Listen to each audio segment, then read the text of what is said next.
When you play piano, you shouldn't normally experience any pain. But if you are experiencing pain, usually this comes from incorrect technique.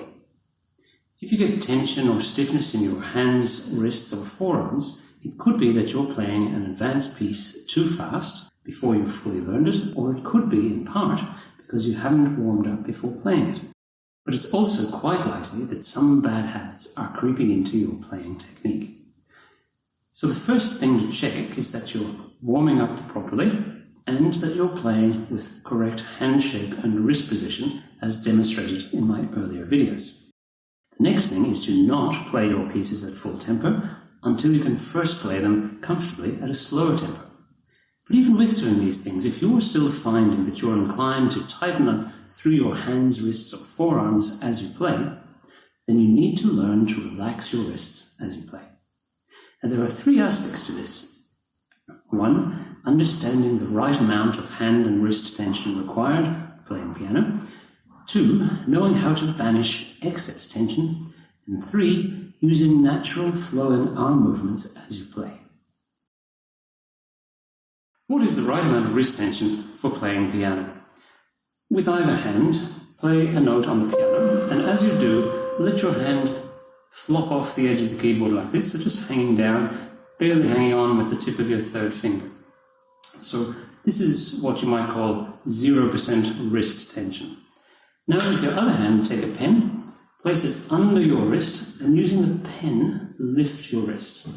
Now keeping your wrist totally floppy, what should happen, if you take the pen away, your wrist falls. So once again, resting the wrist on the pen, take it away, should fall. So that is zero tension, okay? And what you actually need for playing piano is around 1 to 2% tension. What do I mean by that? As you play a note on the piano, the minimum amount of tension required to stop your wrist from collapsing is around 1 to 2%. Anything more than that is what I call excess tension. For my next trick, I'm going to show you a secret technique to help you banish excess tension from your hands and wrists as you play piano. For this trick, you need one ordinary deck of playing cards. The first part of this trick is to make the cards disappear, because really all you need is the box they came in. So take your empty box of playing cards, place it flat on any table or hard surface such as the top of the piano, and now I want you to pick it up like so. So what I'm doing is I'm using my correct hand shape for playing piano as demonstrated in my earlier video, and I'm squeezing between the 4 fingertips and the base of my thumb, and also the base of the palm of the hand. So I'm not actually touching the top of the box with the inside of my hand, I'm picking it up purely between the fingertips and the base of the thumb and the base of the palm of the hand. Notice how my thumb is kind of wrapped around the corner, so the corner of the thumb is on the corner of the box, like so.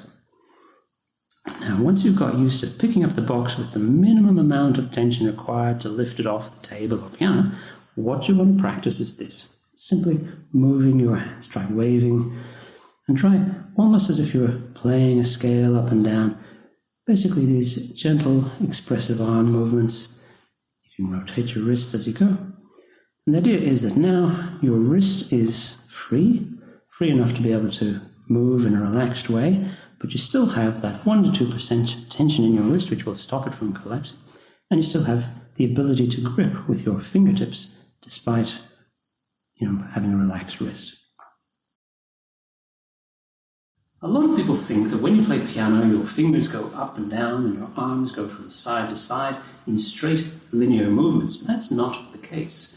Your finger movements should be very small circular movements because this allows you to grip each key as you play it. And on an acoustic piano, this is going to give you a less harsh sound. You'll get more of a cantabile singing tone. Also, as you practice your pieces and scales, really think about the arm gestures required to play each phrase. Think of how a ballet dancer moves. They don't move rigidly like this. They create flowing movements with their arms to express the emotion.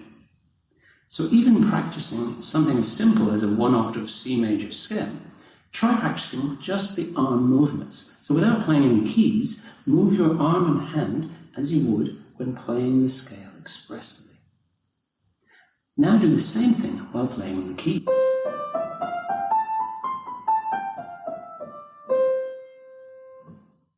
So just to recap, now that you understand the right amount of hand and wrist tension required to play piano, try using my magic card playing trick to really master moving your hand, wrist and arm freely while maintaining that minimum required tension of 1 to 2% that prevents your hand and wrist from collapsing. And as you practice, really think about the arm movements required to play each piece or scale in terms of flowing expressive movements rather than linear ones. Anyway, I hope you've enjoyed today's session and that these tips will really help you with your playing technique.